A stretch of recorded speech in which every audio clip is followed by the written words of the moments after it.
इचलकरंजी येथील ॲडव्होकेट प्रीती प्रकाश पटवा यांचं जीवन म्हणजे लढण्याची जिद्द. तरुण वयात असाध्य अशा मस्क्युलर डिस्ट्रॉफी या आजारानं त्यांचं शरीराच्या संपूर्ण हालचाली बंद झाल्या आणि त्या पूर्णतः विकलांग झाल्या. पण त्यांनी हार मानली नाही. शिवाजी विद्यापीठातून LLM आणि LLB या दोन्ही परीक्षांमध्ये त्यांनी विशेष प्रावीण्य मिळवलं.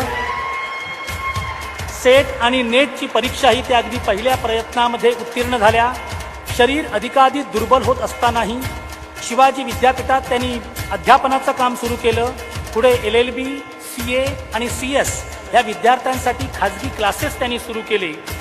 त्यांचे अनेक विद्यार्थी यशस्वी वकील, यशस्वी न्यायाधीश, CA आणि CS आहेत. आता या संपूर्ण त्यांचं शरीर पूर्णतः बंद